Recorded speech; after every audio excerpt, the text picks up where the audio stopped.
So Big Time. Crypto games are highly competitive, but Big Time managed to score 44 cents at its peak. It's now 39 cents. I think it's held by a lot of whales, but it's trying to be a World of Warcraft game. Now, that's definitely a very exciting factor. And that's exactly what it is. It's trying to have also in-game trading, which I feel like more NFTs should use. It's going to be very expensive, of course. They're trying to go live on Twitch as well. And that's the big thing about it. It's like a World of Warcraft game from what I'm seeing. They have mystery box draws. And they do have influencers here. So they're building a community, small but fairly strong, actually, for crypto. The biggest issue with crypto is one, player base, and two, crypto, like normal gaming players won't end up joining. So that's where I think the big problem is. And when you have rare items, usually people start really hating on it. So just to show you some gameplay from this, there's like Twitch clips they posted, but they have like this YouTubers talking about like the biggest stuff happening in crypto. So that to me is pretty exciting. You can think of pocket watches as self-contained characters in inventory. As you gain experience from playing, you'll level up your pocket watch to get stats and skill points. And the levels of all the pocket watches combined are your rank. So regardless of which pocket watch you choose, you can still flex your progress to all of time's end. You can start climbing the ranks now and play Big Time by using the access codes pasted in the comments. In Big Time, you level up your rank and pocket watch at the same time. You can think of pocket watches as self-contained characters in inventory. As you gain experience from playing, you'll level up your pocket watch to get stats and skill points. And the levels of all the pocket watches combined are your rank. So regardless of which pocket watch you choose, you can still flex your progress. So that's pretty good. So you have some sort of a wow World of Warcraft gameplay. Now that's what I like to see, different rarities, all of that basically. And that's the big factor in crypto gaming right now. A lot of people are seriously excited for this one. So what do you personally think about this? Tons of in-game markets. Again, I think crypto gaming is super competitive. So this token might end up dropping a bit more, in my opinion. They do have a huge roadmap though. So that's the potential. But with crypto gaming companies coming in, there's not that many users again in the crypto gaming space. So if we can solve that problem, that would be really awesome. But I don't know if it's going to be solved, to be honest. I don't know if it's going to happen. I will keep you guys updated on this one. However, if you guys want to be kept with more awesome news, be sure to smash that like. Till next time, peace everyone. Welcome back, everyone. USDT, let's talk about it. Decentralized coin enables staking. So I'm just going to give a quick rundown from it. Why would people use this coin? And it's this is competing with DAI. It's never going to compete with Tether because Tether is centralized, which means they can freeze wallets, they can control everything, they can do this, they can do that. And this coin is basically, yeah, we can't do anything much, and we're trying to like be, maybe they will even have a DAO in the future. So first, over collateralized decentralized stablecoins. So this means that they are backed one-to-one, and this was one of the biggest concerns in crypto. Not being collateralized was one of the biggest concerns we were seeing. And because we're seeing that, that to me is absolute good news, if you ask me. Like, we were seeing that for such a long time to just prove out there so FTX never happens again, right? And it's backed by mainstream digital asset at all times. So that's something I'm seeing that's really exciting. Now, I think this will be competing with DAI stablecoin. I think it will be taking also a very small market share, at least at the start, because DAI is used by many. Look at this, DAI 24-hour, 5.3 billion. But USDT is actually growing on top, and it's being used by 700 million. So it's about 20% of this volume, and also I think market share is about 20%. So to me, that's pretty crazy. But the good news here is it's just the start of the game. So a lot of people who haven't seen this before might come back to this and be really excited to join in. But again, guys, I will keep you updated with this one. Like, what I personally think about it is has potential, definitely has potential. The issue is it's used by FDUSD and TUSD are used more, which I covered in my last videos. USDT is always going to be king. Look at this 40 billion volume versus 700 million. Okay, but this doesn't mean it's bad. It just means that Tether and every single other crypto will probably hold a very large stake for the foreseeable future. And they're definitely going to be the clear winners in that one. They're going to be like the ones that talk at the party. Hey, have you seen Tether's massive 24-hour volume? Yeah, it's great. And it's not going to be talk of the other stablecoins. So they might not never be as big as Tether, and that's completely fine. The issue I'm having with stablecoins right now is, what if governments or like PayPal has just released its stablecoin? I think a lot of competition is going to be coming in. At least that's what people are predicting. They're not really profitable for companies unless they're minting a lot. I guess Tether is really, really profitable in that sense. But that's because they have a very high trading volume. Because the more Tether you mint to yourself, the more it becomes diluted. Again, what I think about this one, I like the idea that it has staking. It has like very, very small community. 700 million volume though. Just imagine. I think that's still a very large portion.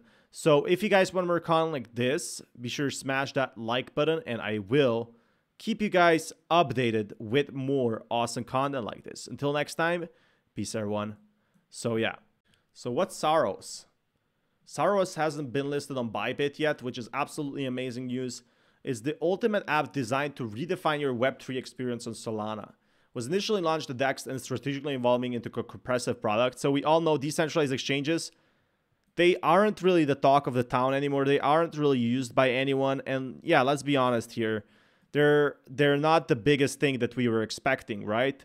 So they're now focusing, like this project Saros is down all-time high from 50%. I think it's because it was very, very much like on a pre-sale or backed by whales. I gotta check in on that because I don't want to say something random and then like you guys are gonna correct me in the comments, but that's fine too. Features such as non-custodial wallet, that's what they're trying to do, decentralized finance capabilities, NFT hub, DApp browser, Solana payment integration, and a robust identification system. Saros is positioned to offer the opportunity to access the global economy and participate in decentralized world. Non-custodial wallet with functionalities such as log-in, watch-only mode, and NFC hybrid wallet. So they're really focusing on making something for Solana, but that is in terms of making the wallets more private. What I think about this one is a very, very different opinion. It's a super network, but again, I feel like most people right now in Solana have just bought Solana back. It's not like it's being bought by whales. Solana is being bought by retail investors. And when we talk about retail investors, they don't know how to use DeFi. They don't know how to use technology. And this is giving 43,000 APR, which is absolutely unbelievable if you ask me. It's a very, very good number. But guys, if we look at the statistics over here, do I personally think so many people will use this? This I am not so sure. I definitely see some problems with it. Like, I definitely see why some people wouldn't use this in a sense, and why they wouldn't talk about it. But again, I'm keeping an open mind with this one. I will definitely keep you updated with more content like this, like on everything that's going on everything in crypto.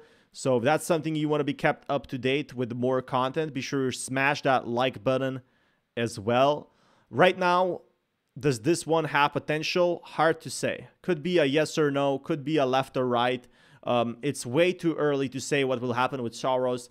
But the issue with it is I don't think enough people are using it right now. It used to be a decentralized exchange, but decentralized exchanges are kind of dead and nobody's using them anymore. So that's one problem for here, for example. The second problem I'm seeing with decentralized exchanges is they're cool, sure, but they're not really the game changer that people were hoping for, as always. So that's another factor. Like right now, they're not being talked as much. They're not being discussed as much. And they might be coming back in the future, but at this point, we don't really know. So people are like, companies are looking for different aspects. They're looking for different theories. They're looking for everything that's going to be different in that sense.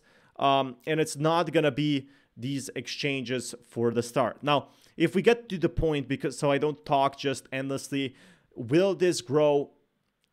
Only if users come in. And right now, there's no new users that are really interested in this, in decentralization for Solana, in my personal opinion. And you can actually see by the activity there, there's like a core people, 400 likes, you know, things like that. But there's not enough people interested yet in Solana sub projects yet. So it might take some time before we see that. But if you guys want to be kept up to date with more content like this, be sure to smash that like button, and peace everyone. Hey everyone, welcome back to another video. I had to reshoot this video because it had a huge problem and it wasn't working. It literally crashed, so I had to remake this one. But what's up with Ondo? And that's a very important question right now.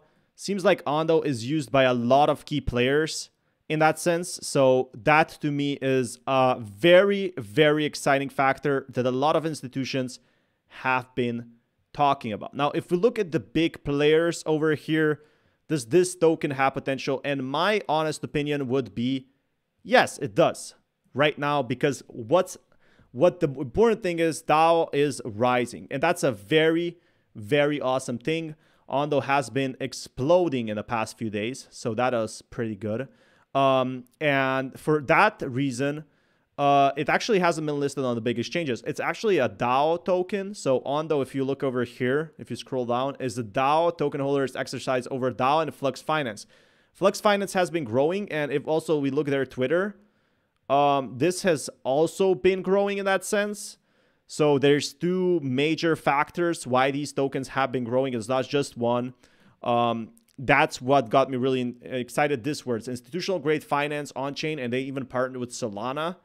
So they also been listed on Crypto.com. So that's one big thing.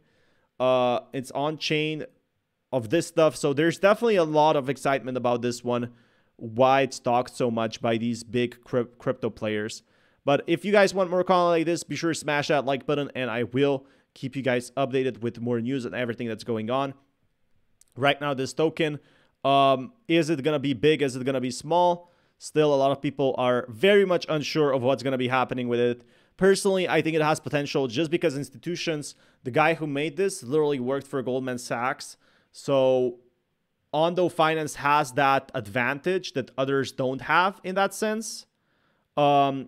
And I feel like this is going to be the big thing. Like most of these cryptocurrencies right now, they aren't that big talk of a town yet, in that sense. So personally, what I would think is crypto right now, still in very early stages, still going strong, going big, going wide, right? And that's the good news. But if we look at the long-term aspect of it, we're still not too sure what will happen. And when the institutions come barking in, they're going to be wanting to work with people who they know from before. So that's my opinion why Ondo Finance has a big potential. Also backed by crypto whales. So that's another thing. But if you guys want to be kept up with more content like this and more updates, I will keep you guys updated with more news. Until next time, be sure to smash that like, and peace everyone.